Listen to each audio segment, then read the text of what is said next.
യോഹന്നാന്റെ സുവിശേഷം 13-ാം അധ്യായം 31 മുതൽ 38 വരെയുള്ള വാക്യങ്ങൾ. അവൻ പോയ ശേഷം യേശു പറഞ്ഞത്, ഇപ്പോൾ മനുഷ്യപുത്രൻ മഹത്വപ്പെട്ടിരിക്കുന്നു, ദൈവവും അവനിൽ മഹത്വപ്പെട്ടിരിക്കുന്നു. ദൈവം അവനിൽ മഹത്വപ്പെട്ടിരിക്കുന്നു എങ്കിൽ ദൈവം അവനെ തന്നിൽ തന്നെ മഹത്വപ്പെടുത്തും, ക്ഷണത്തിൽ അവനെ മഹത്വപ്പെടുത്തും. കുഞ്ഞുങ്ങളെ, ഞാൻ ഇനി കുറഞ്ഞൊന്ന് മാത്രം നിങ്ങളോട് കൂടി ഇരിക്കും. നിങ്ങൾ എന്നെ അന്വേഷിക്കും. ഞാൻ പോകുന്നിടത്ത് നിങ്ങൾക്ക് വരുവാൻ കഴിയില്ല എന്ന് ഞാൻ യഹൂദന്മാരോട് പറഞ്ഞതുപോലെ ഇന്ന് നിങ്ങളോടും പറയുന്നു. നിങ്ങൾ തമ്മിൽ തമ്മിൽ സ്നേഹിക്കണം എന്ന പുതിയൊരു കൽപ്പന ഞാൻ നിങ്ങൾക്ക് തരുന്നു. ഞാൻ നിങ്ങളെ സ്നേഹിച്ചതുപോലെ നിങ്ങൾ തമ്മിൽ തമ്മിൽ സ്നേഹിക്കണമെന്ന് തന്നെ. നിങ്ങൾക്ക് തമ്മിൽ തമ്മിൽ സ്നേഹമുണ്ടെങ്കിൽ നിങ്ങൾ എൻ്റെ ശിഷ്യന്മാർ എന്ന് എല്ലാവരും അറിയും.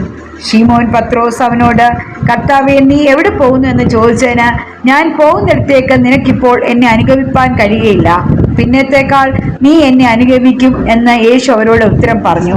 പത്രോസ് അവനോട്, കർത്താവേ, ഇപ്പോൾ എനിക്ക് നിന്നെ അനുഗമിക്കാൻ കഴിയാത്തതെന്ത്? ഞാൻ എൻ്റെ ജീവനെ നിനക്ക് വേണ്ടി വെച്ചു കളയും എന്ന് പറഞ്ഞു. അതിന് യേശു, നിന്റെ ജീവനെ എനിക്ക് വേണ്ടി വെച്ചു കളയുമോ?